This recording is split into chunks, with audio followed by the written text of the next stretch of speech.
In the endless forests of southern New Jersey, the night never feels empty. The pines stretch for miles, swallowing the moonlight, and when the wind moves through them, it sounds like something alive, whispering, warning. And then, somewhere deep within that black ocean of trees, a scream cuts through the dark. Not an animal, not human. A sound that twists the gut and freezes the heart, part shriek, part roar, echoing off the swampy stillness. The locals know that sound. They've known it for centuries. They call it the Jersey Devil.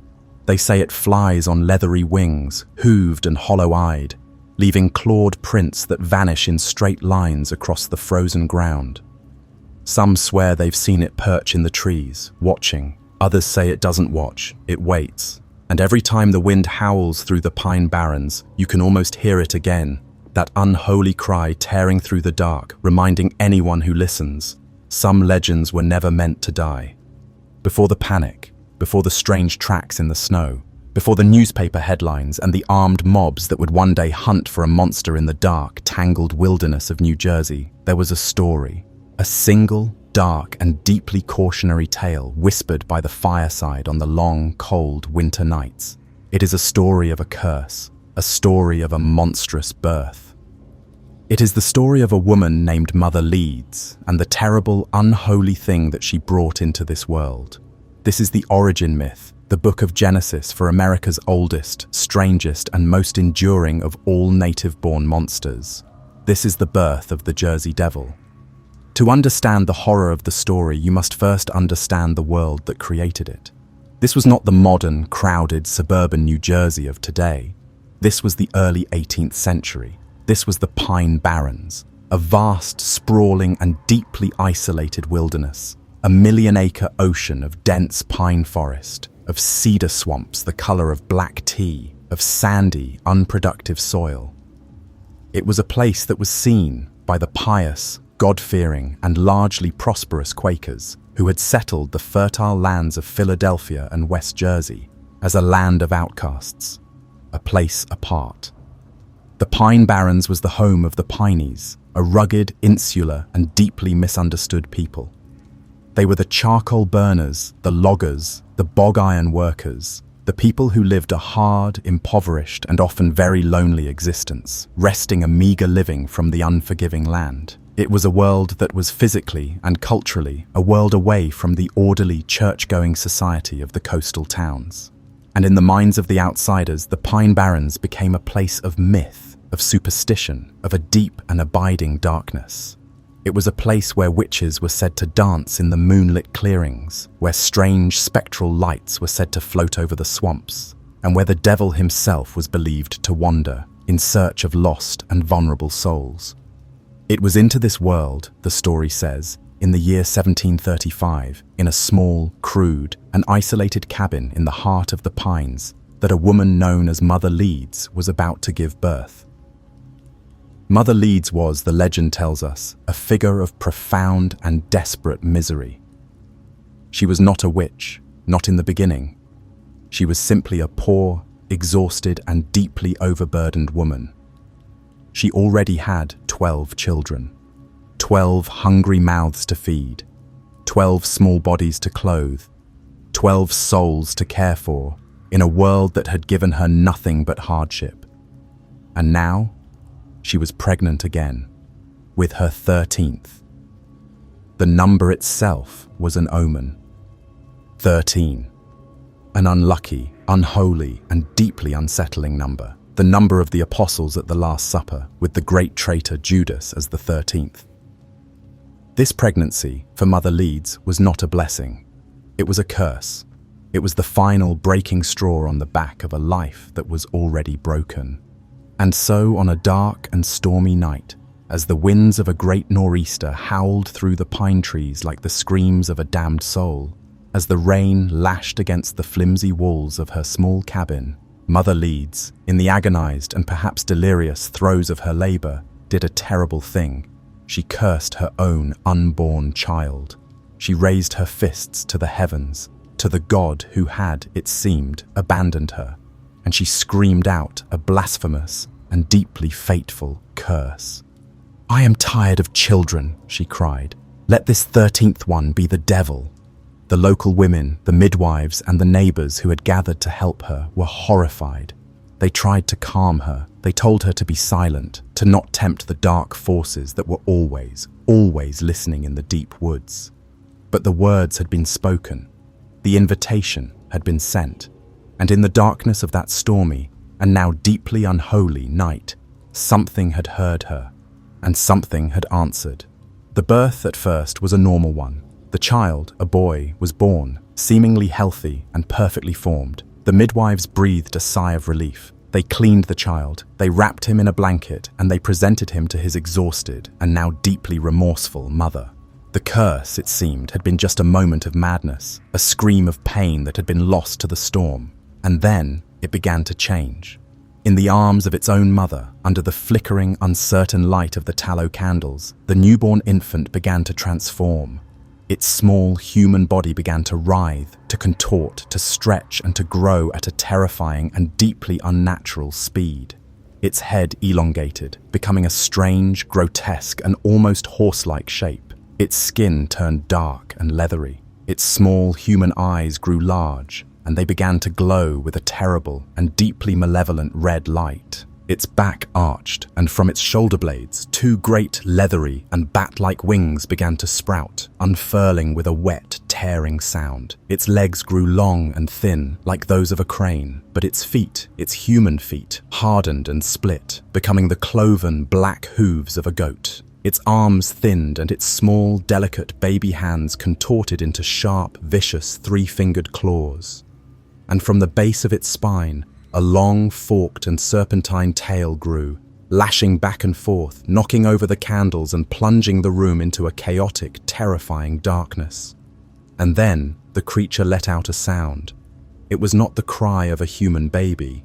It was a high-pitched, ear-splitting and utterly blood-curdling shriek, a sound that was part a woman's scream, part a horse's whinny, and part something else, something ancient and something that had never been heard on this earth before. The room exploded into chaos. The women screamed, stumbling over each other in a desperate, blind panic to escape the small, now deeply unholy cabin. The creature, now fully formed, a monstrous and deeply impossible hybrid of a dozen different animals, a chimera born of a mother's curse and a devil's ambition, unfolded its great bat-like wings, and it attacked. It fell upon the poor, terrified midwife, its claws flashing, its horse-like head snapping, and it killed her. And then, as the other women fled, screaming into the storm, the creature turned its attention to its own horrified family. It flew around the small one-room cabin, a whirlwind of pure, demonic, and deeply chaotic energy before it saw its escape. It flew to the hearth, and with another, final, triumphant shriek, it shot up the chimney, and it disappeared into the dark and stormy night. The Jersey Devil had been born, and it was loose upon the world. This is the origin myth. It is a story that has been told in 1,000 different variations for over 250 years. And it is a story that is, in its very DNA, a perfect and deeply revealing piece of American puritanical folklore. It is a ghost story, yes, but it is also a sermon, a grim and deeply effective cautionary tale. It is a story about the dangers of unchecked emotion, of a woman's hysterical rage. Mother Leeds, in her moment of weakness, in her fit of anger, literally gives birth to a monster. The story is a powerful and deeply misogynistic warning to the women of that time. Be pious, be quiet, be subservient, accept your lot in life no matter how hard it is. Or you too might, in a moment of passion, give birth to a demon. It is a story about the sins of the flesh. In many versions of the legend, Mother Leeds is not just a poor, overburdened housewife. She is a witch, a practitioner of the dark arts. And the father of her 13th child is not her husband, Mr. Leeds. It is the devil himself. The monstrous child is not the result of a curse, but of a blasphemous and deeply unholy union between a human woman and the Prince of Darkness.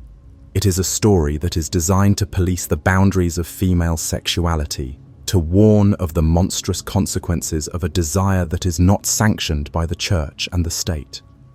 And it is a story about the deep and often very real social anxieties of the time.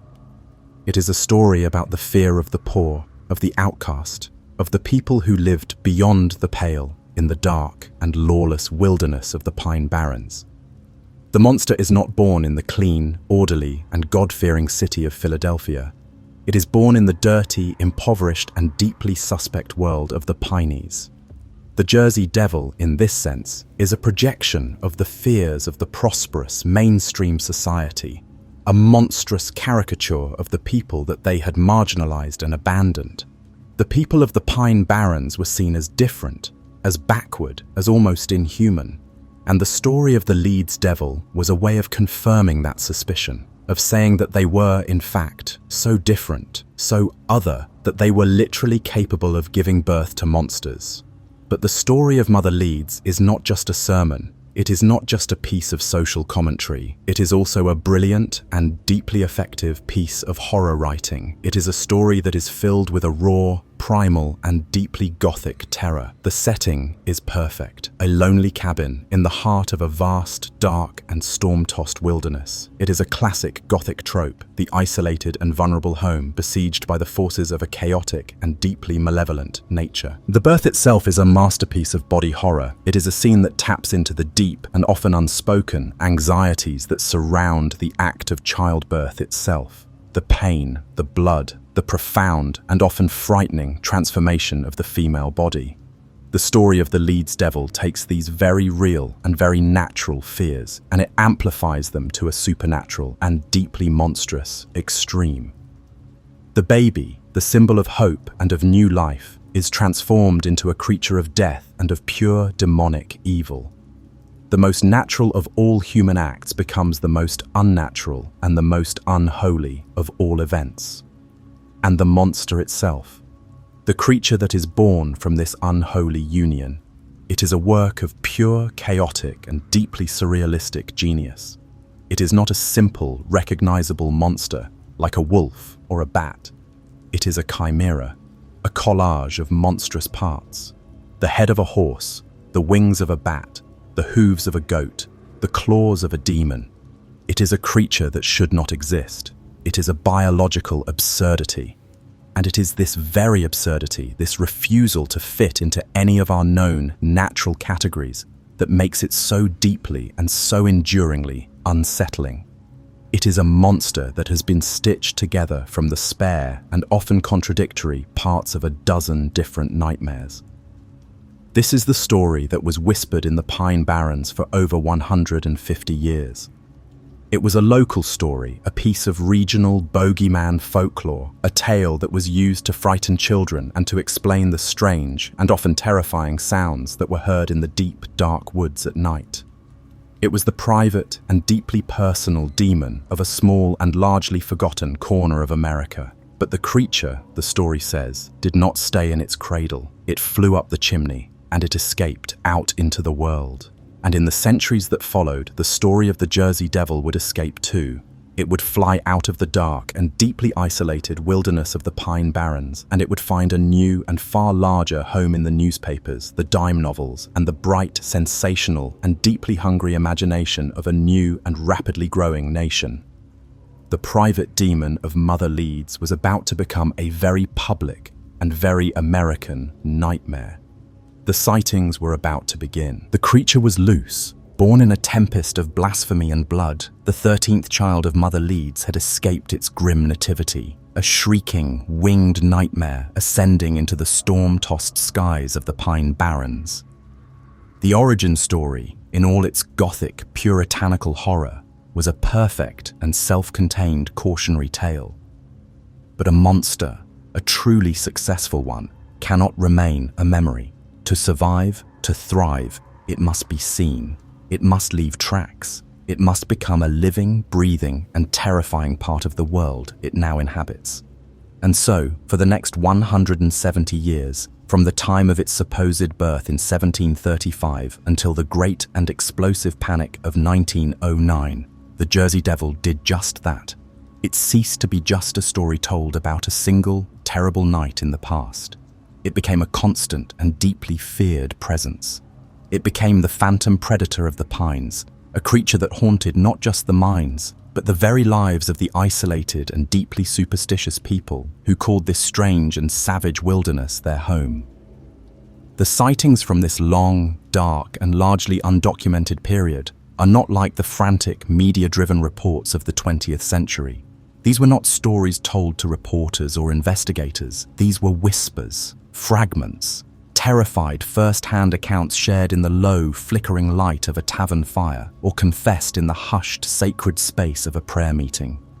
They are the raw, unfiltered, and deeply personal ghost stories of a people who were living in a state of a low-grade, perpetual siege.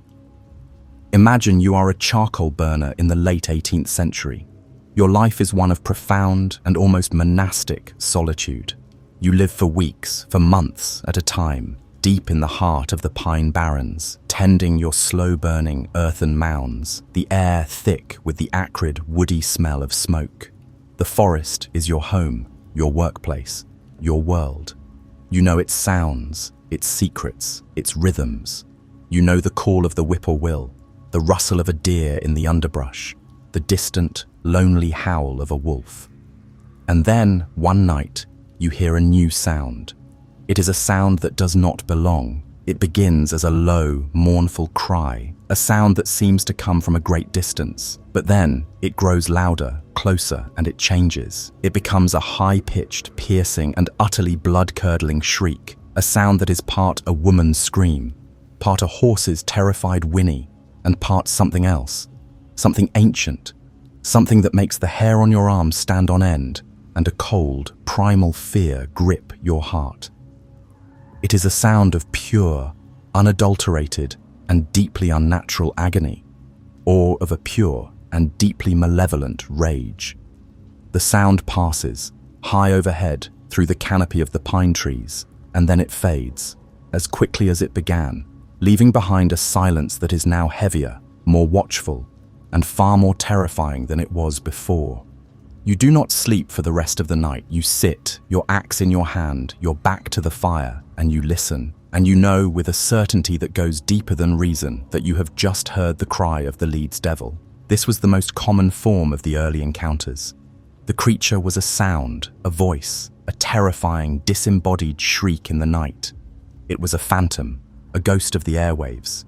It was a constant and deeply unnerving reminder that the wilderness was not empty, that something terrible and something very much alive was out there in the darkness, sharing the forest with you. But sometimes the encounter was more than just a sound. Sometimes it was a sighting, a fleeting, terrifying, and often deeply confusing glimpse of the creature itself.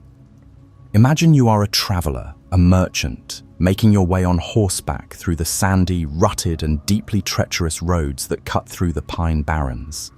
It is dusk.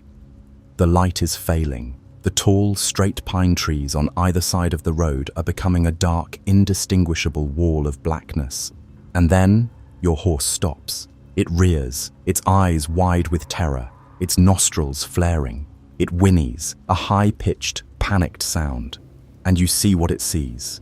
Standing in the middle of the road, not 50 feet ahead of you, is a creature. It is silhouetted against the last, dying, blood-red light of the setting sun. And your mind struggles to make sense of what you are looking at. It is tall, perhaps 6 feet or more, but it is stooped, hunched over. It has a long, thin body, long, spindly legs, and a head that is long and narrow, like that of a horse or a ram.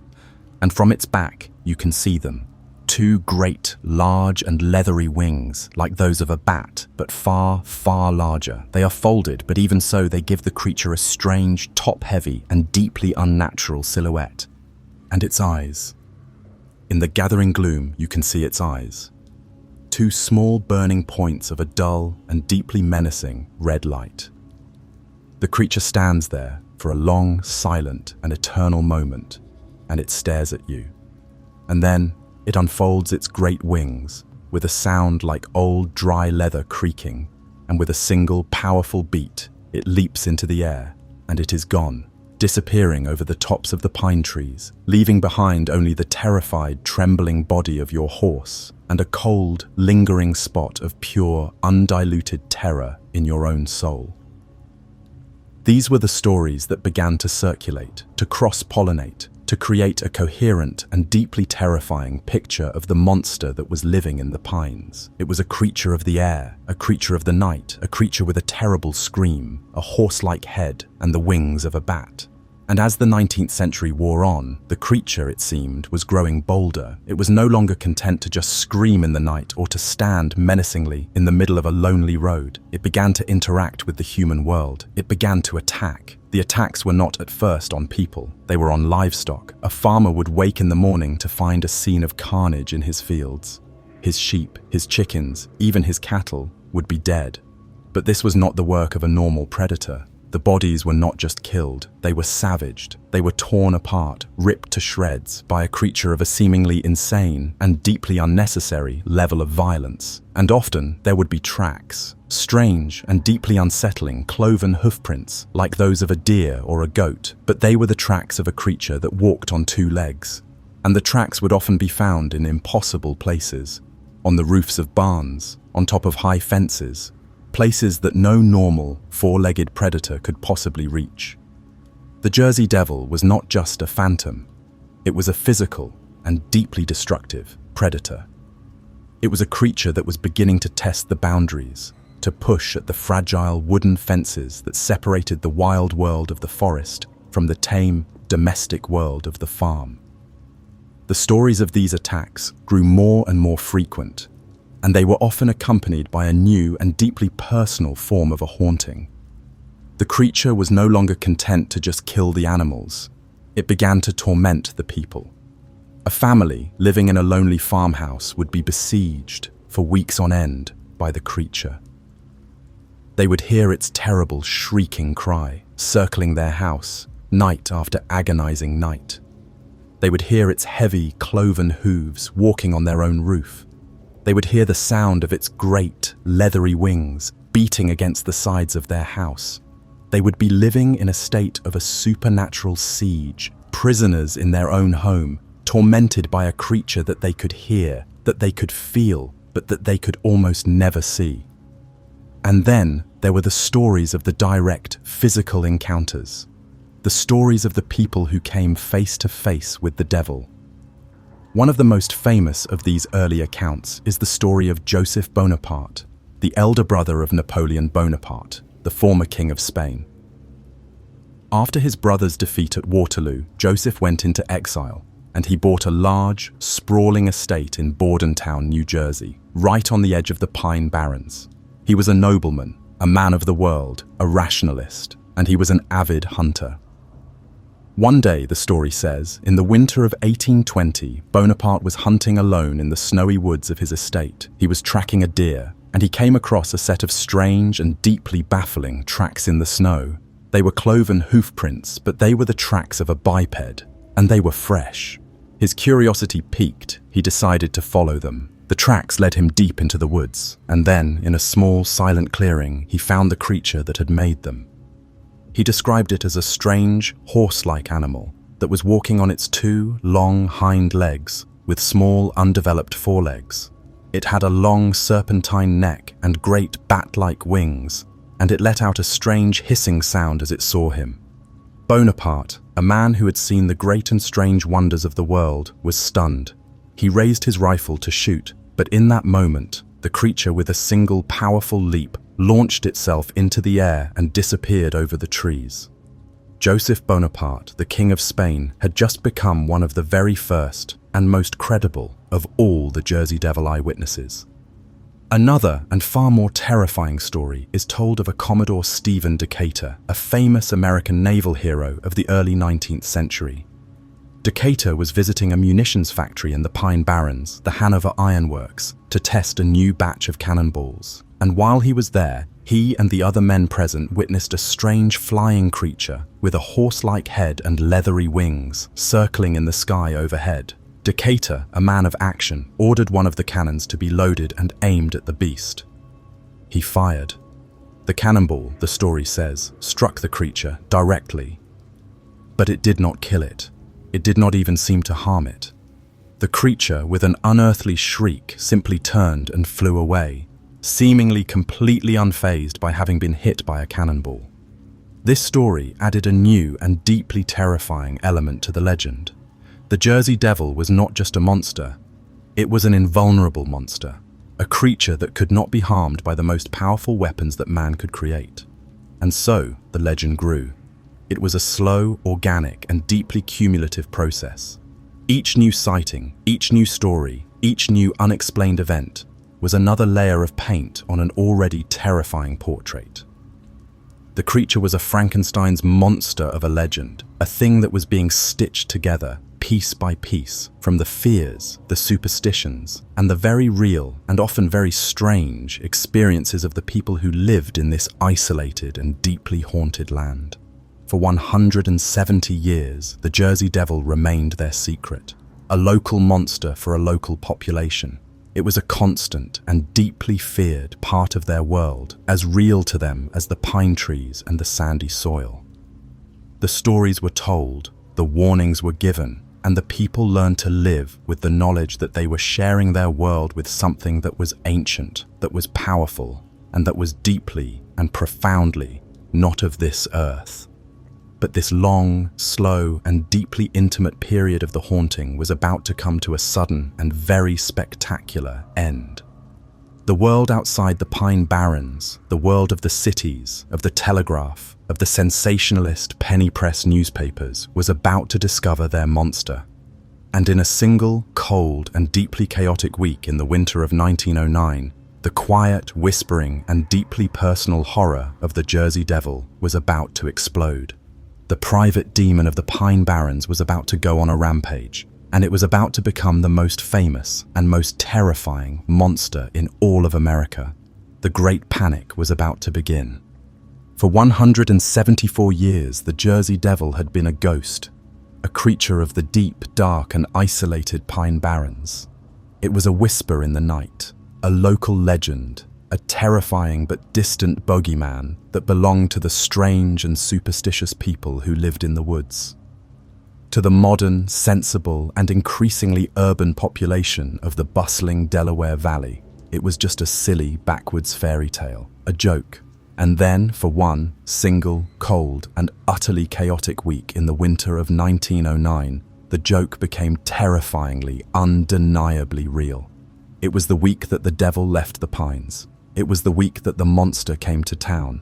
For 7 days, from Saturday, January 16th to Friday, January 22nd, the entire region, a sprawling and densely populated area that encompassed southern New Jersey, eastern Pennsylvania, and northern Delaware, was held in the grip of a full-blown mass hysteria. It was a week of terror, of confusion, of armed mobs and shuttered schools, of strange, impossible tracks in the snow, and of hundreds upon hundreds of terrified eyewitnesses who all saw the same impossible and deeply malevolent thing. This was not a haunting. This was an invasion. It began, as it so often did, with a sound, but this time it was not in the lonely, isolated heart of the Pine Barrens. It was in the respectable, civilized, and thoroughly modern city of Bristol, Pennsylvania, just across the Delaware River from New Jersey.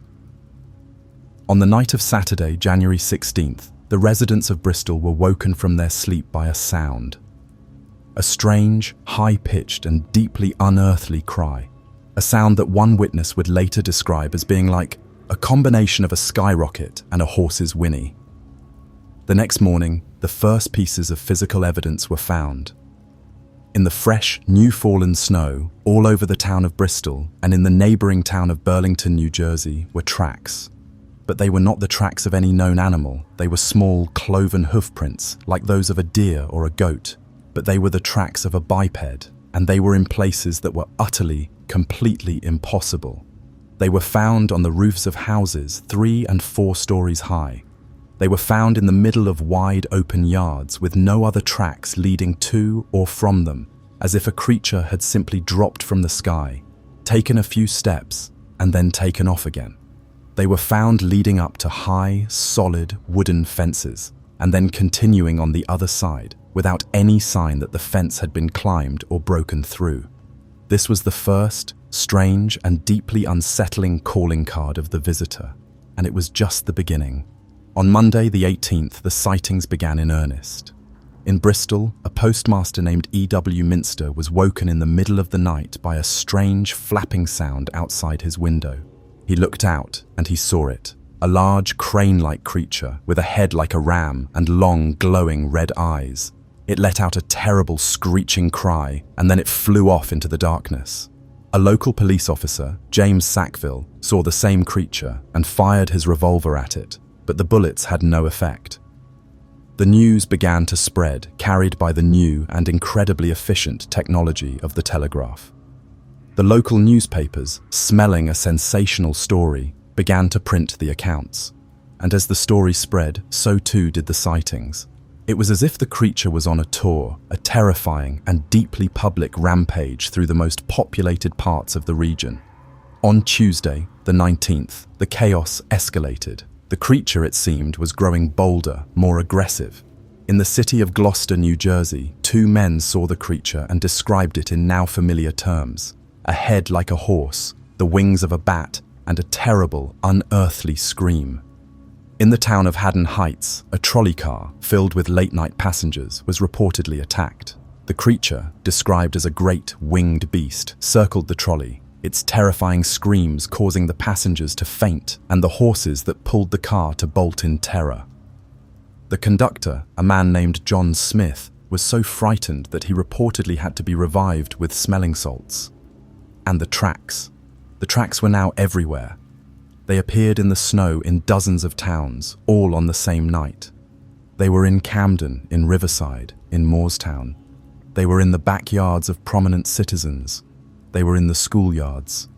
They were on the rooftops, and they were always the same, the small, cloven hoofprints of a 2-legged creature that could, it seemed, walk through walls and fly over fences. In West Collingswood, a local social club, the Black Taps, was having a meeting. One of their members, Nelson Evans, was sitting near a window when he saw the creature staring in at him. He described it, in a later, sworn statement to a newspaper, as having glowing eyes, a head like a ram, and a long neck. He was so terrified that he let out a scream, and when the other club members rushed to the window, the creature was gone. But for the rest of the night, they could hear its terrible wailing cry, circling the clubhouse. On this same night, 2 professional and presumably sober and reliable hunters in Haleyville saw the creature and fired on it at close range with their shotguns. The beast, they said, simply shrugged off the buckshot and flew away, unharmed. The story of the creature's invulnerability was now confirmed by multiple, credible witnesses. By Thursday, the 21st, the entire Delaware Valley had effectively shut down. The fear was so intense, so widespread, that the normal functions of society began to break down. Schools in many districts were closed, the parents too afraid to let their children walk to school. Mills and factories, including the Great Victor Talking Machine Company in Camden, reported that hundreds of their workers were staying home, too terrified to travel to work in the dark, early morning hours. The trolley lines, which were the lifeblood of the region's transportation, were running with armed guards on board, and many of the lines were completely empty, the people choosing to barricade themselves in their homes rather than risk an encounter with the beast. The world had been turned upside down. The normal, predictable, and rational world of the early 20th century had been replaced for a single, terrifying week by the dark, superstitious, and deeply irrational world of a medieval monster hunt. And the hunt was on. All across the region, armed mobs, posses of men with shotguns and pitchforks, and a desperate, fearful look in their eyes began to form. They patrolled the woods, they scoured the swamps, they set up watch on the rooftops, all of them hoping to be the one to finally kill the monster that was terrorizing their communities. The police departments were inundated with calls, with reports, with terrified eyewitness accounts.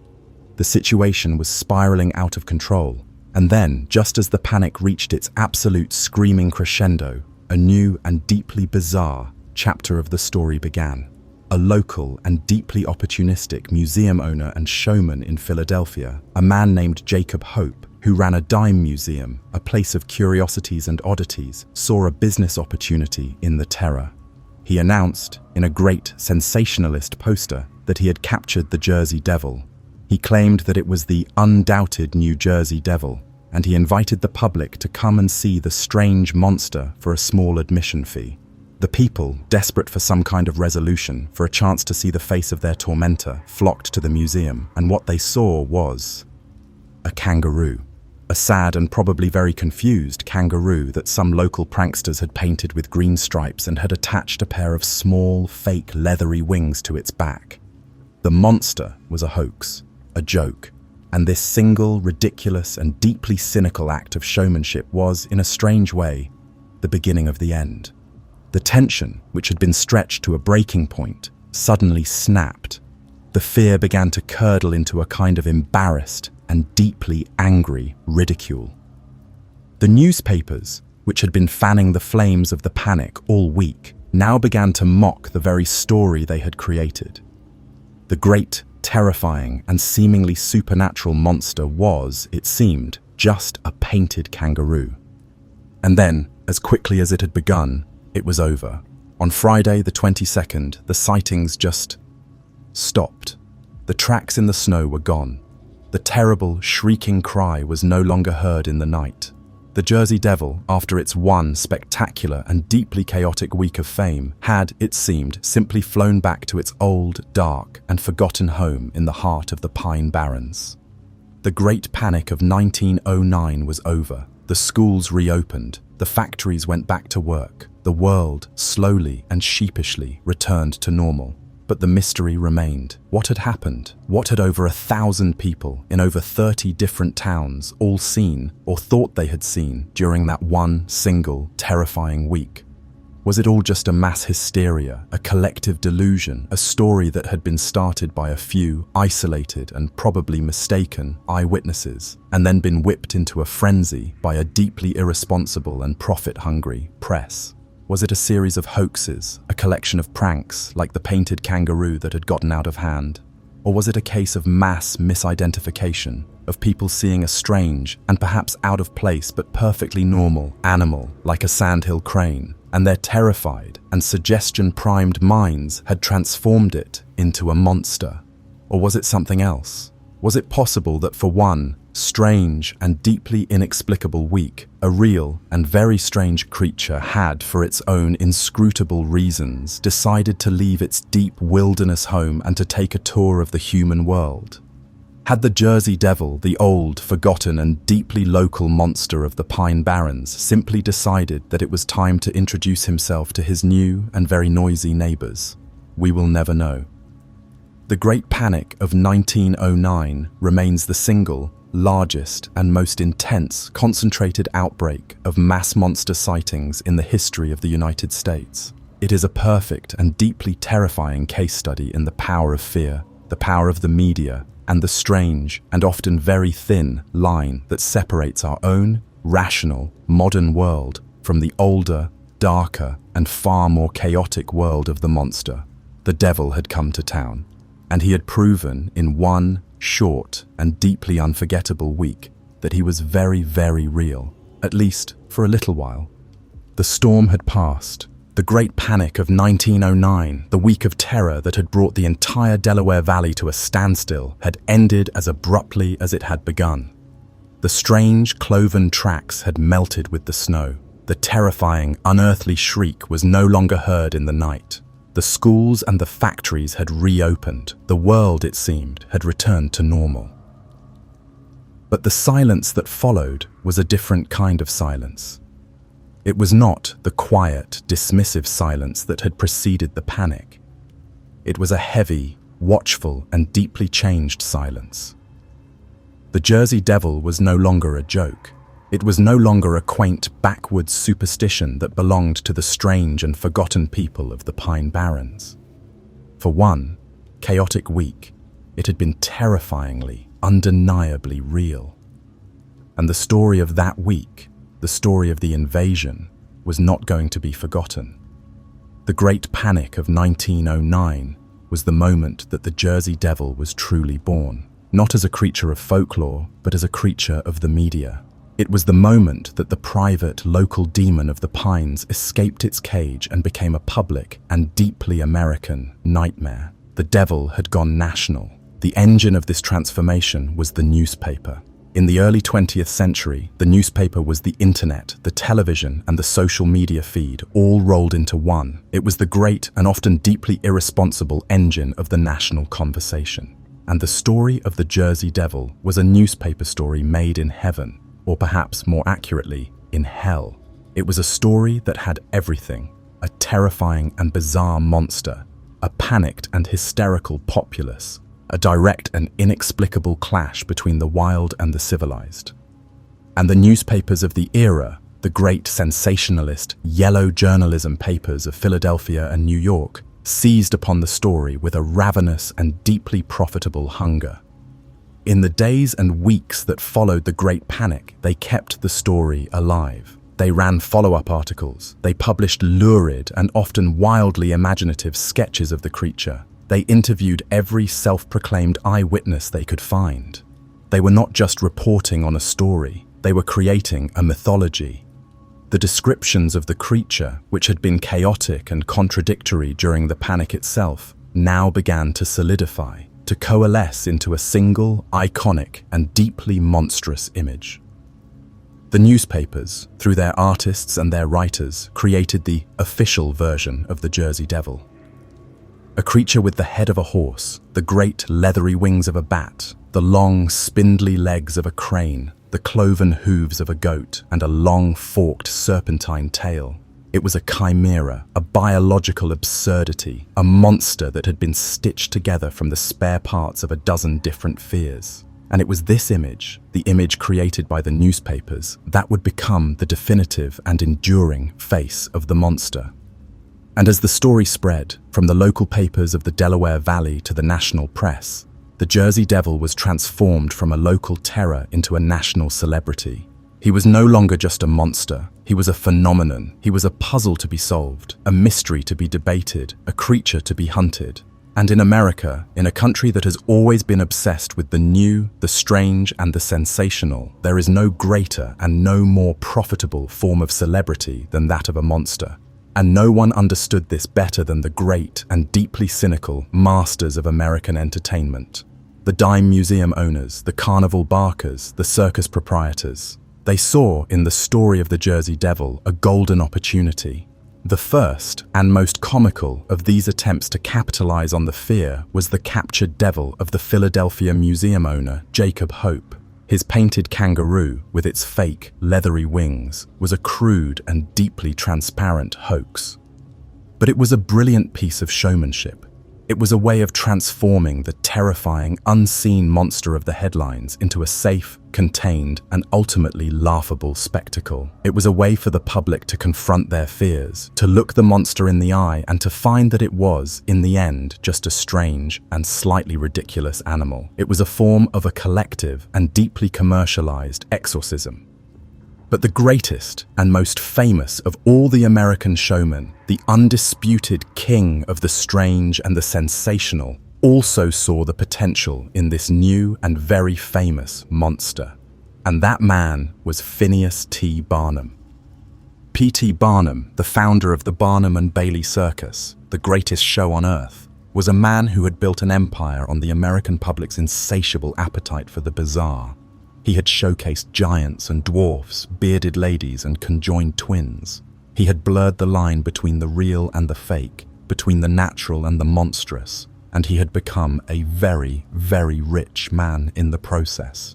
And when he heard the stories of the Jersey Devil, he knew, with the instinct of a master predator, that this was a creature that belonged in his show. Barnum, it is said, offered a massive reward, a fortune of over $100,000 for the capture of the Jersey Devil, alive. He wanted the real thing. He wanted to put it in a cage in the center ring of his circus and to display it to the world. It was a brilliant and deeply cynical publicity stunt. Barnum, of course, knew that the creature would likely never be found, but the offer of the reward, the public, and very expensive announcement of his own belief in the monster was a way of legitimizing the story, of fanning the flames of the public's curiosity, and of attaching his own very famous name to the phenomenon. And in doing so, he cemented the Jersey Devil's place in the great and often deeply strange pantheon of American folklore. The creature was no longer just a local bogeyman. It was now a bona fide, nationally recognized and Barnum-endorsed American monster.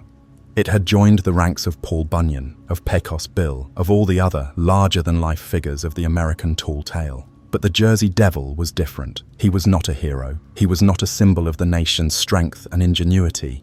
He was a monster, a true and deeply terrifying homegrown American monster. And in this, he was something new.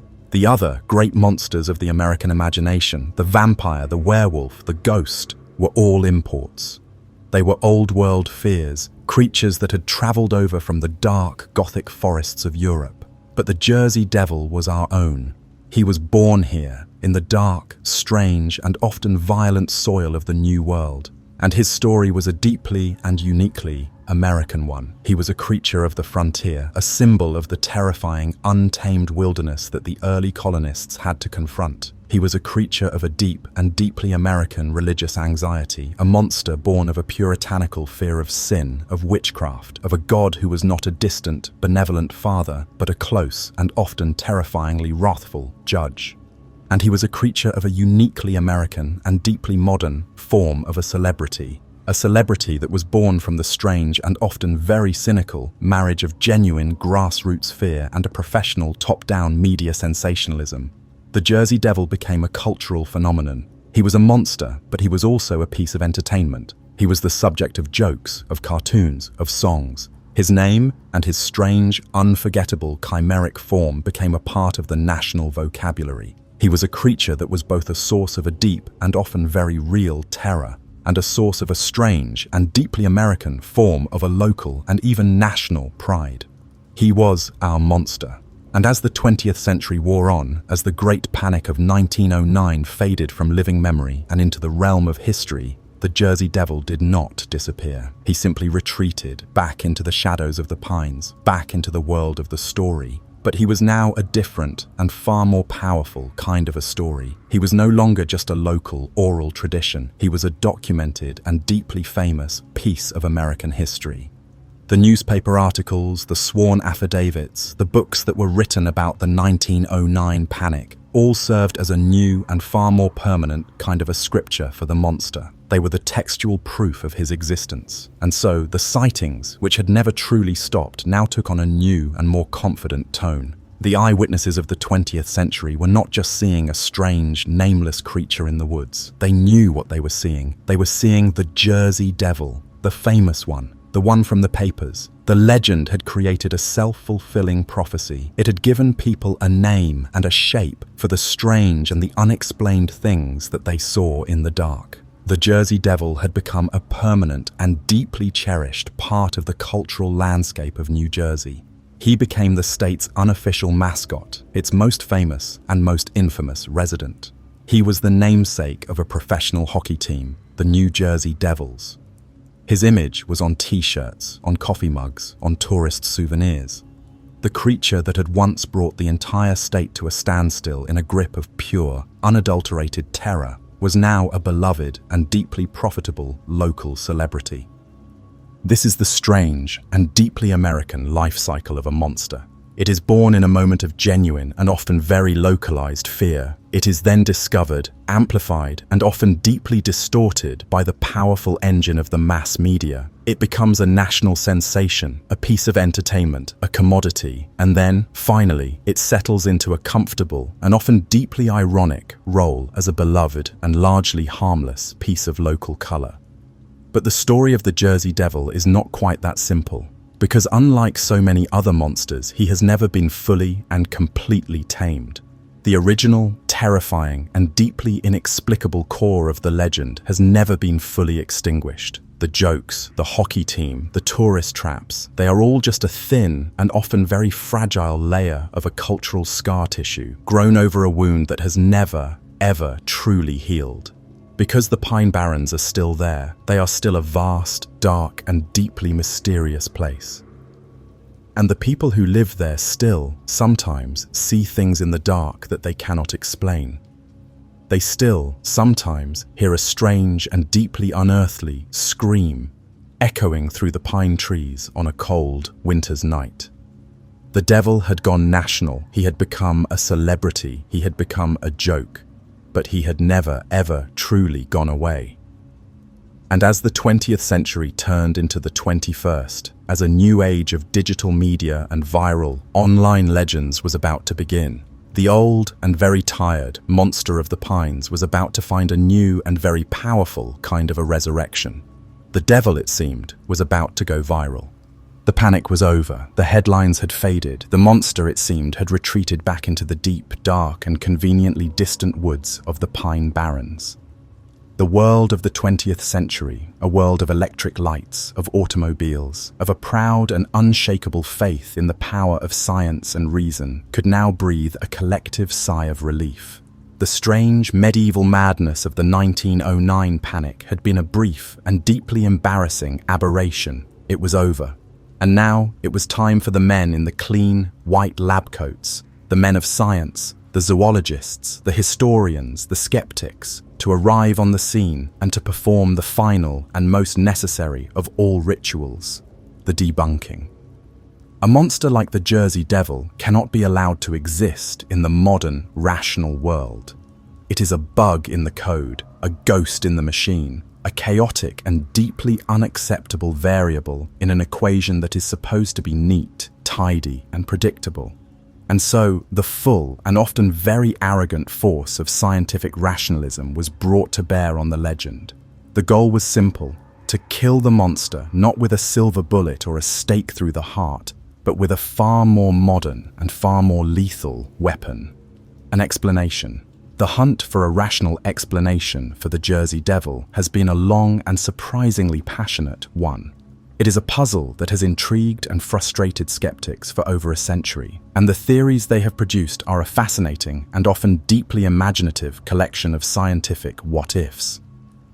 The first and most obvious place to start was with the tracks, the strange cloven hoofprints, the one consistent and deeply bizarre piece of physical evidence that had been reported for centuries and that had appeared in their thousands during the Great Panic of 1909. These tracks, the skeptics argued, were the key. If they could be explained, the entire fantastical edifice of the legend would come crashing down.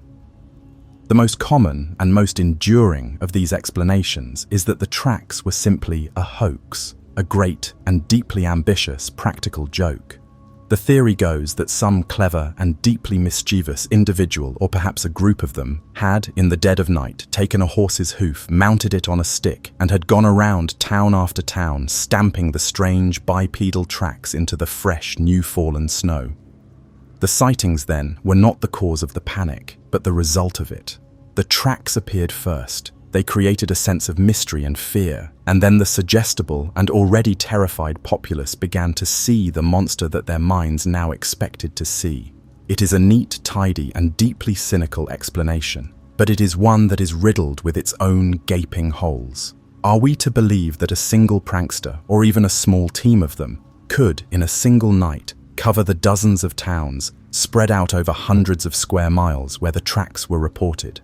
And how did they manage to stamp these tracks on the sheer, pitched roofs of three-story houses, or on the tops of high, solid fences, without leaving any of their own human footprints behind? The hoax theory, in its own way, requires a belief in a prankster of almost supernatural and deeply acrobatic abilities. And so, the scientists turned to the natural world. They turned to the world of zoology.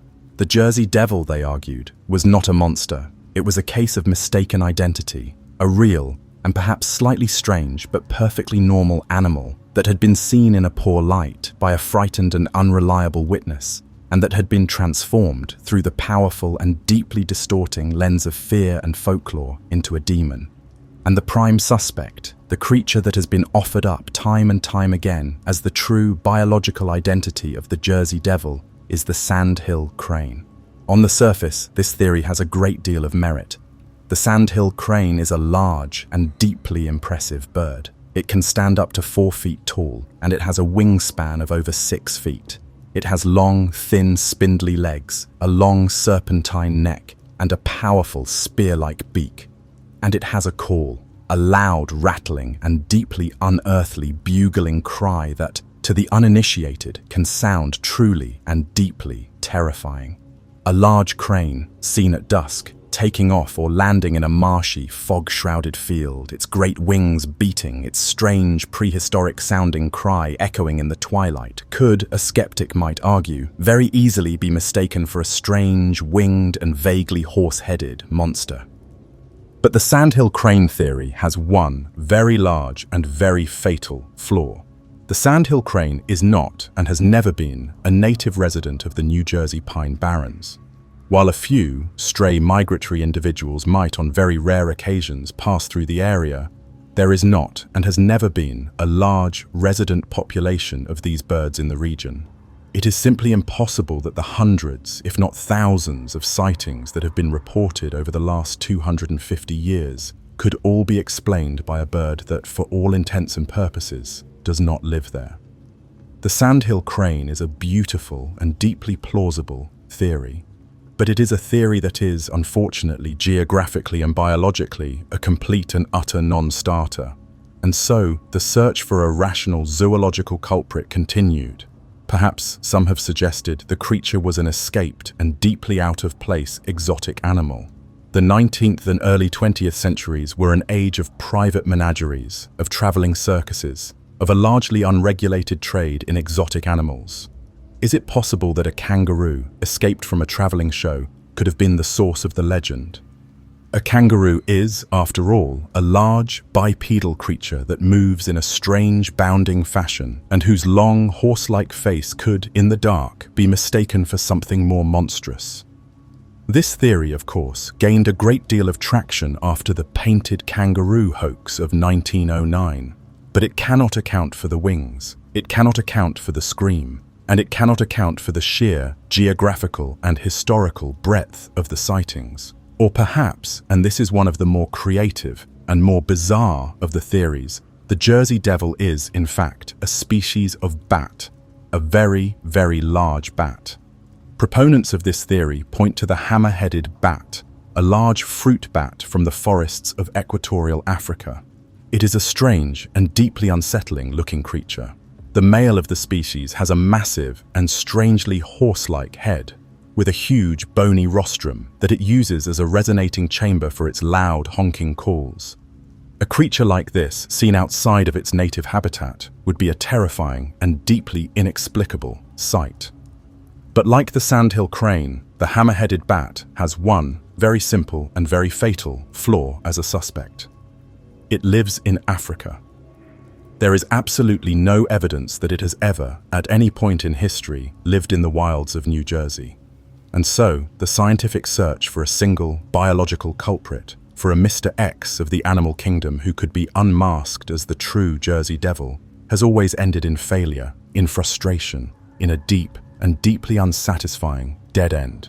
Every animal that is proposed as a solution seems to explain one or two pieces of the puzzle, but none of them can explain them all. The crane has the legs and the scream, but not the head. The kangaroo has the bipedal stance, but not the wings. The bat has the wings and the head, but not the size or the cloven hooves. The Jersey Devil is a creature that seems to be, by its very nature, deliberately and almost maliciously designed to defy all of our neat and orderly zoological categories. It is a biological paradox, a walking, flying, and screaming impossibility. And so the skeptics are forced to turn from the world of zoology to the world of psychology.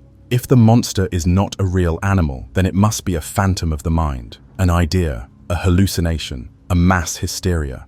This, for many, is the final and most satisfying of all the rational explanations. The Pine Barrens, they argue, were a perfect and deeply fertile breeding ground for a monster. It was a place of a profound and often deeply frightening sensory deprivation. The landscape is a monotonous and deeply disorienting sea of identical pine trees. It is easy to get lost, and at night it is a place of a deep and almost absolute darkness and silence. And the human brain, when it is deprived of sensory input, when it is in a state of anxiety and isolation, has a tendency to create its own. The strange screaming sound of the devil, they say, is just the sound of the wind whistling through the pine trees, or the strange and often very human-like call of a barn owl, or the scream of a vixen, a female fox, in heat. The glowing red eyes are just the reflection of a lantern in the eyes of a deer. The strange winged shape, seen for a fleeting moment in the dark, is just an owl, its size and its shape distorted by the fear and the darkness. The Jersey Devil in this view is not a single creature. It is a collage, a collection of 100 different and perfectly normal natural sights and sounds that have all been stitched together in the terrified and superstitious mind of the Piney and given a single, monstrous and deeply convenient name. And the Great Panic of 1909 was simply this same psychological process, but amplified and accelerated by the powerful and deeply irresponsible engine of the mass media. It was a classic textbook example of a collective delusion, a story that, through the power of suggestion and the reinforcement of the press, became, for a brief and deeply irrational week, a reality. This is a powerful and deeply compelling argument. It is an explanation that feels modern, that feels scientific, that feels correct, and yet it also feels incomplete. It feels, like all the other rational explanations, a little too neat, a little too simple, a little too dismissive of the sheer, overwhelming and deeply strange weight of the evidence. Can it truly explain the sheer, visceral terror of a man like Nelson Evans, a man who was so frightened by the face he saw staring at him through a window that his friends thought he was having a heart attack? Can it explain the calm, factual, and deeply credible testimony of a police officer like James Sackville, a man who was so convinced of the reality of what he saw that he drew his service revolver and fired at it? And can it, in the end, truly explain the tracks? The one, stubborn and deeply physical piece of the puzzle that refuses to go away? Can a mass hysteria leave a trail of perfectly formed, cloven hoofprints on the roof of a 4-story building? Can a psychological projection leave a physical mark in the snow? This is the point where the bright, clear, and confident world of science begins to break down. This is the point where the mystery, the true and perhaps unsolvable mystery of the Jersey Devil begins. The scientists and the skeptics can explain away the pieces of the legend. They can explain the sounds. They can explain the lights. They can even, with a stretch, explain the sightings. But they have never been able to truly and satisfyingly explain the sheer physical and deeply impossible reality of the tracks. And so, the monster, the true and perhaps unknowable monster, continues to live. It lives in that gap. It lives in the space between the scientific explanation and the human experience. It lives in the deep and deeply unsettling chasm between what we know to be possible and what hundreds and hundreds of people for over 150 years have sworn with a terrified and deeply convincing certainty that they have seen with their own 2 lying eyes. The science can explain the shadows, but it cannot, and perhaps it never will, be able to explain the thing that is casting them. To understand the monster, you must first understand the world that made him. The Jersey Devil is not a creature that could have been born anywhere. He is not a universal demon. He is a local one, a native son.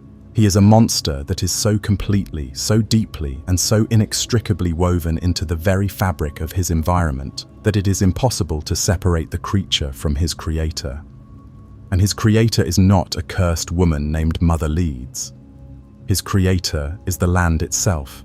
His creator is the Pine Barrens. To the outsider, the traveler, the one who is just passing through on the high, sterile ribbon of the Garden State Parkway or the Atlantic City Expressway, the Pine Barrens is a place of a profound and almost aggressive monotony. It is a blur of green and brown, a seemingly endless, flat and featureless sea of pitch pines and scrub oaks, a landscape that is notable only for its profound and almost oppressive lack of notable features. It is a place to be driven through as quickly as possible on the way to somewhere else. But to know the pines, to truly understand them, you must leave the highway. You must turn onto the old, sandy, and often unmarked roads that cut, like secret veins, into the deep, dark, and deeply strange heart of this place. And it is here, in the quiet, in the solitude, in the deep, and often deeply unsettling silence, that you begin to feel it. You begin to understand that this is not just a forest. This is a world, a different world, a world that operates by its own ancient and often very strange set of rules. This is a wilderness of 1,000,000 acres, a vast and largely undeveloped island of green in the very middle of the most densely populated state in America. It is a place of profound and startling contradictions. It is a forest that is born of fire. The pitch pines that dominate the landscape have evolved to not just survive, but to thrive on periodic and often catastrophic forest fires. Their cones are sealed with a hard resin, a natural glue, that will only melt and release their seeds in the intense and seemingly destructive heat of a great fire. This is a world that must be burned to the ground in order to be reborn. It is a landscape that is built on a foundation of apocalypse and resurrection. And it is a world of a strange and deeply disorienting kind of water. The water of the Pine Barrens is not clear. The rivers, the streams, the deep and often seemingly bottomless blue holes are all stained the color of black tea. This color comes from the rich organic tannins that leach into the water from the cedar roots and the fallen pine needles that carpet the forest floor. The water is pure, it is clean, it is drinkable, but it is a water that you cannot see through. It is a world of dark, reflective, and deeply mysterious surfaces. To look into a Pine Barrens river is to see only a distorted, dark brown reflection of yourself. You can never know what is lurking just beneath the surface in the cold, dark, and silent world below. It is a world of a strange and often deeply treacherous soil. The ground is a fine, white, and deeply acidic sand, a remnant of a time, millions of years ago, when this entire land was the floor of a shallow ocean. It is a soil that is notoriously unproductive, a soil that will not support the traditional crops of the farmer. And it is a soil that does not hold a track. A footprint left in the soft, shifting sand will be erased by the first gentle breath of wind, leaving no trace, no evidence of who or what has just passed by. This is a land that is very, very good at keeping secrets. And for centuries, this strange and often deeply inhospitable land was the home of a people who were as unique, as isolated, and as deeply misunderstood as the land itself. These were the Pineys. The Pineys were the outcasts, the pioneers, the refugees of the mainstream colonial world. They were the people who, for reasons of poverty, of religious dissent, of a simple and deeply stubborn desire for solitude, had left the crowded, orderly, and often deeply judgmental world of the coastal towns and had made a life for themselves in the deep and largely lawless wilderness of the pines. They were a people who lived by their own rules. They were the charcoal burners, the glass blowers, the bog iron workers, the cranberry pickers, the bootleggers. They were a people who knew how to survive in a world that did not want them. They were a people of a profound and almost supernatural self-reliance. And they were a people who were, for centuries, the subject of a deep and often very cruel form of a cultural prejudice. To the outsiders, to the flatlanders of the cities, the Pineys were a strange, backward, and almost subhuman race. They were seen as ignorant, as inbred, as a people who were more animal than human. This prejudice was a dark and deeply ugly stain on the history of the region, and it was a prejudice that helped to create the very monster that would, in turn, come to define the Pineys themselves. The Jersey Devil was not just a monster that was born in the pines. It was a monster that was born of the deep and often very ugly cultural anxieties that the outside world projected onto this strange and deeply misunderstood place. But the Pineys had their own world, a world that was rich with its own unique and deeply strange folklore. This was a world where the old European superstitions of the first settlers had been allowed to survive, to fester, to mutate, and to grow into a strange and uniquely American new form. The Pines were a haunted land. They were haunted by the ghosts of the old Lenni Lenape people, the original inhabitants of this land, whose spirits were said to still wander the old, forgotten paths. They were haunted by the ghosts of the American Revolution, by the spectral armies that were said to still march through the dark, misty swamps where they had once fought and died. And they were haunted by witches. The Pine Barrens was, and in some places still is, a place where the belief in the old, practical, and often very dark art of witchcraft is a living, breathing reality. They told stories of the Piney witches, powerful women who could heal the sick with their knowledge of the secret, medicinal properties of the local plants, but who could also, if they were crossed, curse your livestock, sour your milk, and bring a deep and often very personal form of a ruin upon your home. This was the world that was waiting for the Jersey Devil. A world of fire and of dark, unreflective water. A world of isolation, of poverty, of a deep and abiding superstition. A world that was already, in a very real sense, haunted. The Pine Barrens was a perfect and deeply fertile birthplace for fear. The stage was set, the shadows were deep, and all that was needed was a monster to step into the light. And the monster that this land created was a perfect and deeply terrifying reflection of the land itself. The Jersey Devil is a creature of the in-between spaces. He is not a beast of the deep, old-growth forest like the leshy. He is not a creature of the high, majestic mountains like the yeti. He is a creature of the scrub, of the swamp, of the misty half-world between the land and the water. He is a creature of the bog, a place that is neither solid ground nor open water, a place of a deep and deeply treacherous ambiguity. He is a creature that is, himself, a hybrid, a chaotic and deeply unnatural collage of different and often contradictory parts. The head of a horse, the wings of a bat, the hooves of a goat. He is a creature that defies all of our neat and orderly biological categories. And in this, he is a perfect reflection of the Pine Barrens themselves, a landscape that is not quite a forest, not quite a swamp, not quite the north and not quite the south, a place that exists in the strange and often very confusing spaces in between. And he is a creature of a pure and deeply unsettling sound. The most consistent and most terrifying of all the elements of his legend is his scream. A high-pitched, blood-curdling and deeply unearthly cry that echoes through the vast and otherwise silent landscape of the pines. And the pines are a perfect, natural amphitheater for this kind of sonic terror. The flat, sandy soil, the tall, thin trees, the often heavy, damp air. It is a landscape that does strange things to sound. A normal sound, the cry of a fox, the hoot of an owl, can be carried for miles and can be distorted by the strange, acoustic properties of the forest into something that sounds deeply and profoundly unnatural. The Pine Barrens is a place that is designed to play tricks on the ear, and the Jersey Devil is the ghost that lives in those tricks. This is the deep and often unspoken secret of the legend. The Pine Barrens did not just give birth to the Jersey Devil. The Pine Barrens is the Jersey Devil. The creature is a personification, a living, breathing, and screaming embodiment of the land itself. It is the raw, chaotic, and often deeply terrifying soul of the wilderness, given a monstrous and deeply unforgettable form. To be in the Pine Barrens at night, to be truly alone in that vast and deeply silent darkness, is to feel a kind of a primal and deeply existential fear. It is a fear of the immense and deeply indifferent power of the natural world. It is the fear of being small, of being lost, of being utterly and completely insignificant.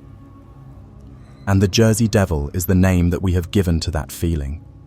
He is the face that we see in the brief, terrifying flash of a lightning strike, when we are forced to confront the fact that we are not the masters of this world.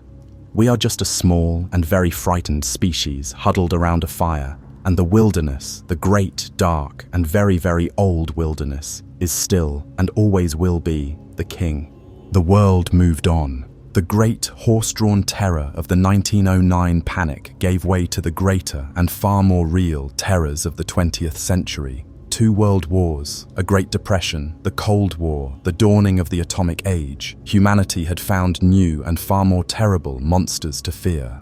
The old Gothic horrors of the past, the creatures of the dark forests and the lonely roads, began to feel quaint, almost comforting in comparison.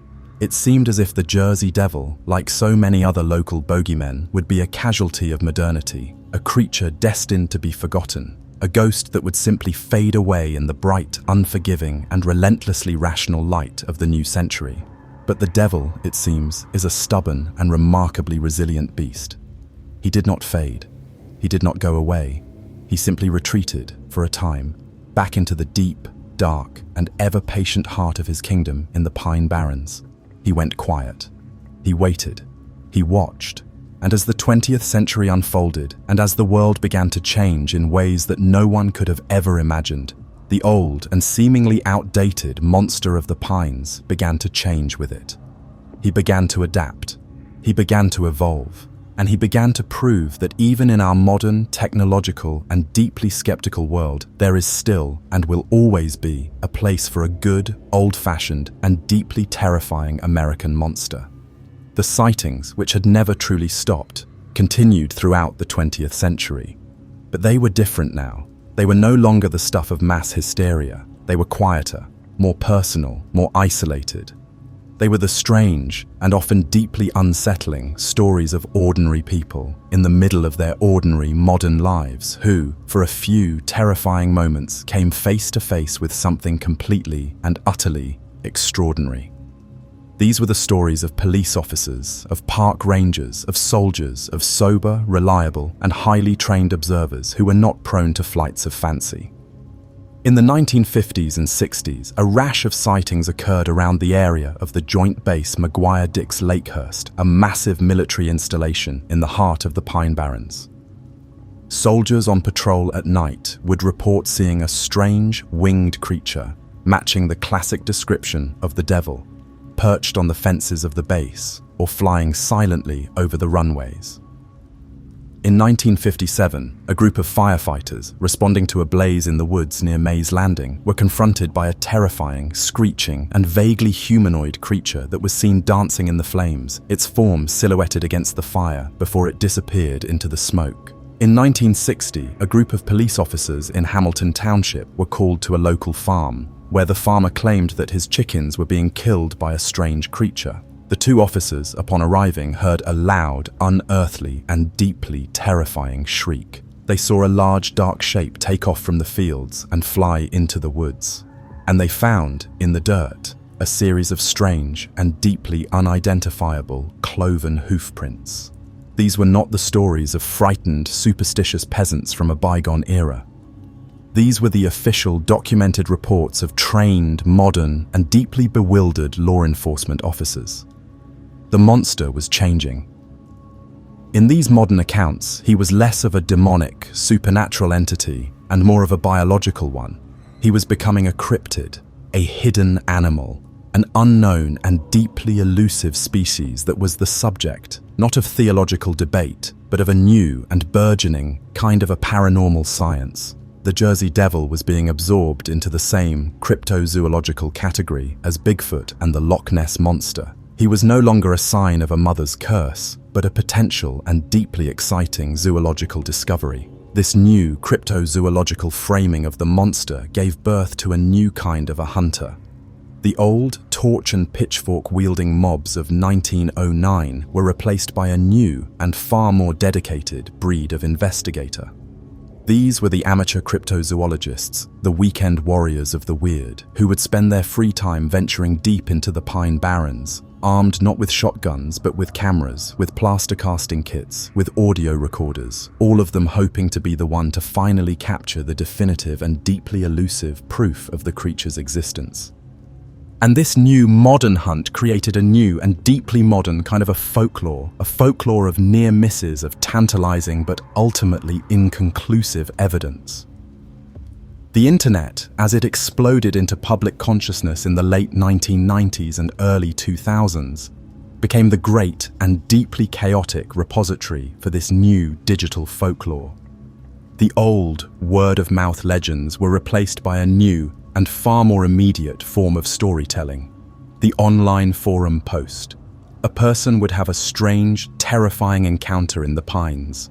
They would see a strange, winged shape on a lonely road late at night.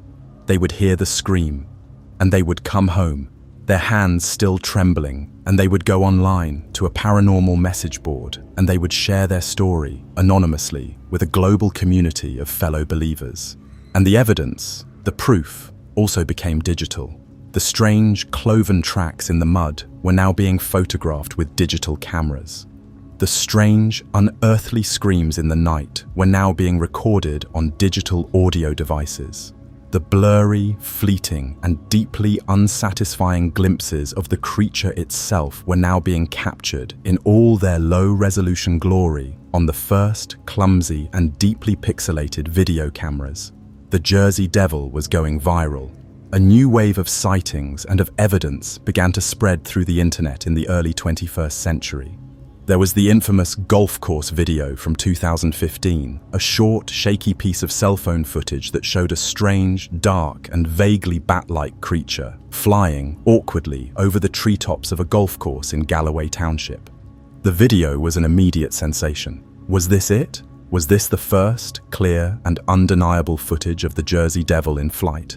Or was it something else? A drone, a kite, a very strange and very large bat? Or was it, as many suspected, a clever and deeply effective digital hoax? The video, like all the evidence that had come before it, was a perfect and deeply frustrating Rorschach test. The believers saw a monster, the skeptics saw a fake, and the mystery, as always, remained.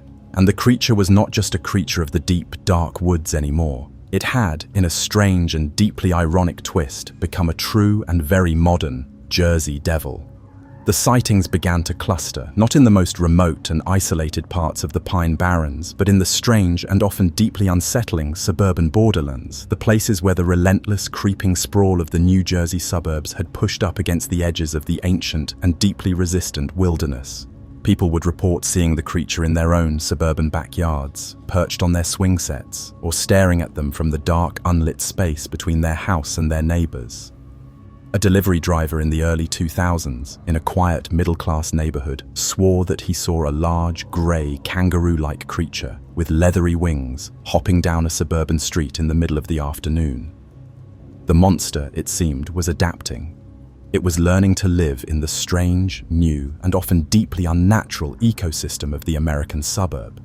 It was a creature that was caught between two worlds, the old world of the wild and the new world of the civilized. And it was in this strange and deeply liminal space that it seemed to be thriving. The Jersey Devil had become a true and very modern American icon. It was no longer just a monster, it was a brand, a piece of intellectual property. And it began to appear with an increasing and often deeply bizarre frequency in the great and all-consuming machine of popular culture. It was the subject of a found footage horror film, The Last Broadcast, one of the very first of its kind, which told the story of a group of cable-access television hosts who venture into the Pine Barrens to do a live show about the Jersey Devil, and who are, of course, never seen again. It became a monster of the week on the hugely popular television show The X-Files.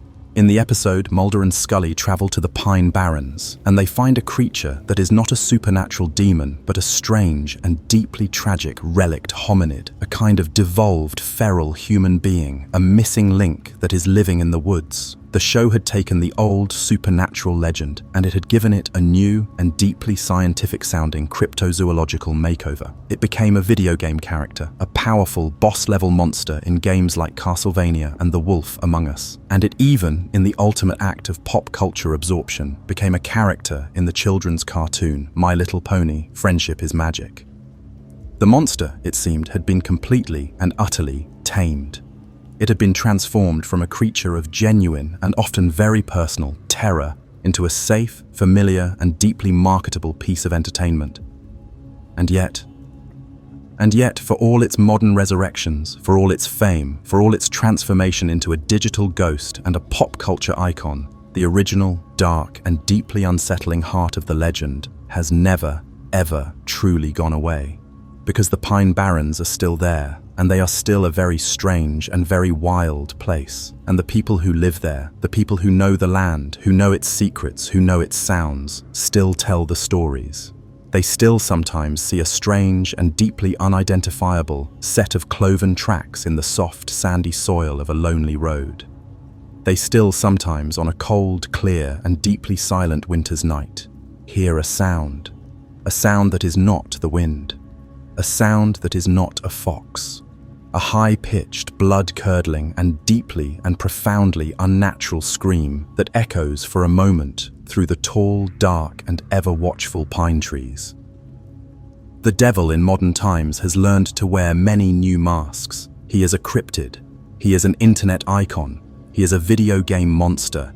He is a children's cartoon. But beneath all these new and often very distracting masks, the original and far more terrifying face of the monster is still there.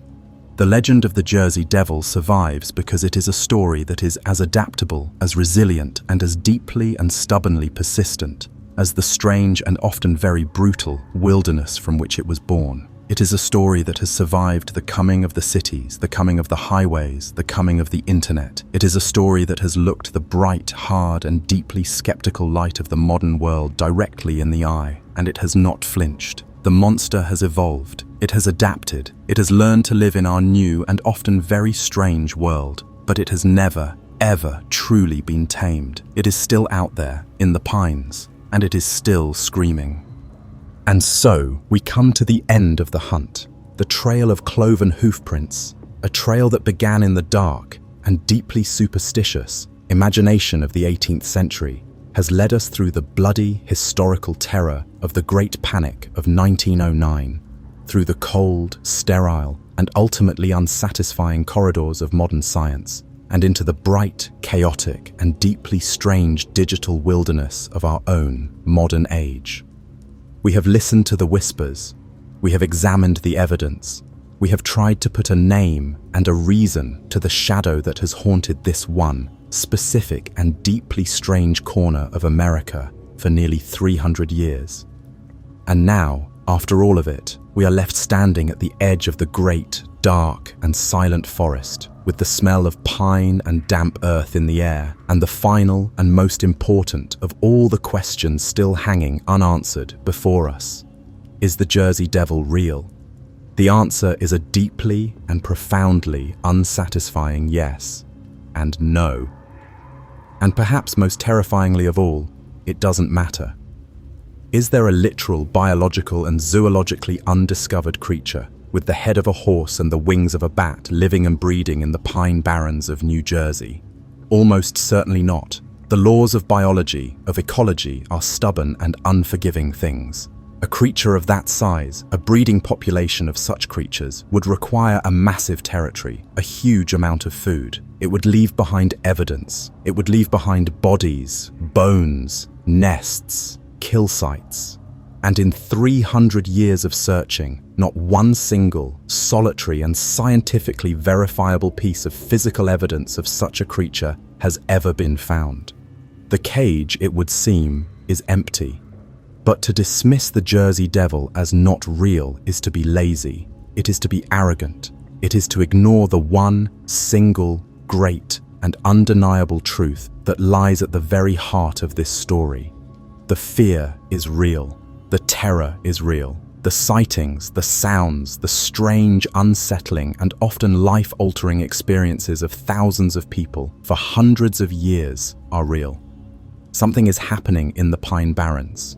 Something is being seen. Something is being heard. The question is not whether the people are experiencing something. The question is, what is it that they are experiencing? Perhaps the Jersey Devil is not a single biological creature. Perhaps it is a title, a name, a convenient and deeply terrifying filing cabinet that we, for centuries, have been stuffing with all of the strange, unsettling, and otherwise unexplainable phenomena that occur in that vast and deeply strange wilderness.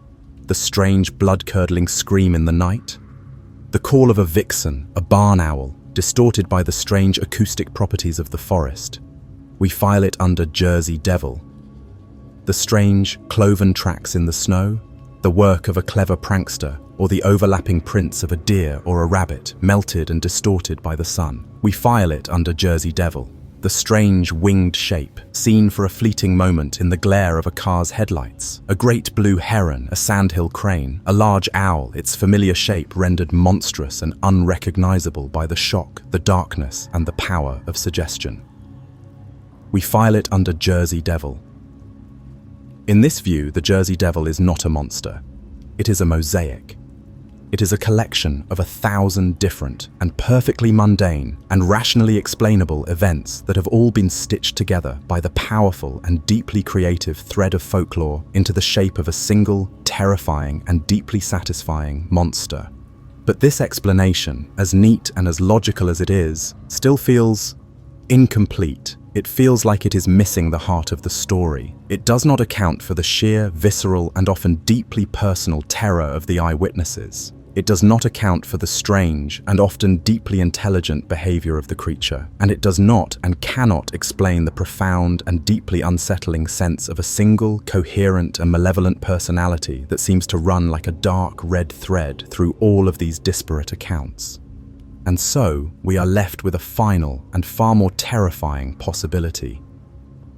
What if the Jersey Devil is real, not as a creature of flesh and blood, but as something else, something older, something that the cold, sterile language of modern science has no words for? What if the Jersey Devil is a spirit, a genius loci, the living, breathing, and deeply malevolent soul of the Pine Barrens itself? What if the land, this vast, ancient, and often deeply wounded wilderness, has a consciousness, a personality? And what if that personality is, for its own inscrutable reasons, deeply and profoundly hostile to the noisy, arrogant, and deeply destructive human beings who have invaded its home? In this view, the Jersey Devil is not a creature that lives in the pines. It is the pines. It is the raw, chaotic, and untamed energy of the wilderness, given a form, a voice, a set of wings and claws. It is the forest's own personal and deeply terrifying immune system, a supernatural antibody that it has created to fight off the infection of human civilization. This would explain everything. It would explain the creature's impossible chimeric form because it is not a biological creature and it is not bound by the laws of biology. It is a thought, a nightmare made manifest. It would explain its ability to appear and disappear at will, to be in multiple places at once, because it is not a single physical entity. It is an atmospheric phenomenon, a localized and deeply intelligent haunting. It would explain why it has never been caught, why it leaves no body, because you cannot put a place in a cage. You cannot kill a landscape with a silver bullet. And it would explain the deep and often deeply personal nature of the terror. When you are alone in the Pine Barrens at night and you hear that scream, you are not just hearing a strange sound. You are hearing the place itself speaking to you in the only language it knows, a language of pure, unadulterated, and deeply personal terror. And the message is simple: you do not belong here. Get out. This is the true and perhaps the ultimate horror of the Jersey Devil. He is not just a monster. He is a symbol, a living, breathing, and screaming symbol of the great and increasingly bloody war between the human world and the natural world. And in that war, he has chosen a side, and it is not ours. The Pine Barrens are silent again. The great, chaotic, and deeply public terror of 1909 is a distant, historical echo. The modern digital sightings are a quiet and often easily dismissed form of a background noise. The world, for the most part, has moved on, but the forest is still there. It is still a vast, dark, and deeply mysterious place. It is still a place that holds its secrets close, and the fear is still there. It is in the DNA of the people who live in this land. It is in the stories they still tell their children. It is in the strange and often deeply uneasy feeling you get when you are driving down one of those long, lonely, sandy roads, and the sun is beginning to set, and the pine trees on either side of you are beginning to look less like trees and more like the bars of a cage. Is the Jersey Devil real, or is he something older, something deeper? Is he the embodiment of every fear that hides in the dark, and often deeply forgotten, corners of America's own wild and savage places? Is he the ghost of our own violent and often deeply unforgiving frontier past? A creature born of the deep and often very real anxieties of sin, of punishment, of a God who was not a benevolent father, but a wrathful Old Testament judge. The truth is that it does not matter what he is. What matters is that he is. He is a story, a powerful and deeply resilient story. And a story, if it is told enough, if it is believed in enough, can become a kind of reality in its own right. A story can take on a life of its own. It can grow, it can change, and it can, in a very real sense, become a living, breathing, and very, very dangerous thing.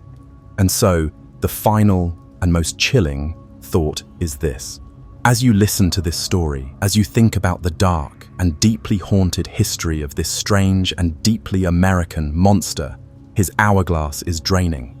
Not the hourglass of his life, but the hourglass of our own, brief and ridiculously fragile attention spans.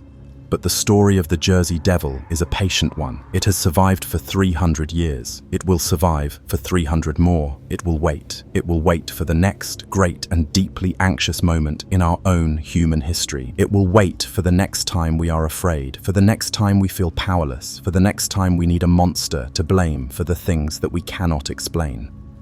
And when that time comes, the Pine Barrens will stir, and the screams will return, and the old and very tired monster will, once again, unfold his great leathery wings, and he will fly out of the deep, dark, and ever-waiting heart of his forest, and he will come for us, all over again. Because the thing in the pines is not just a story, it is a promise, a dark and deeply patient promise. A promise that no matter how bright we make our world, no matter how safe we think we have become, there will always, always be a wilderness. And in that wilderness, there will always, always be a devil.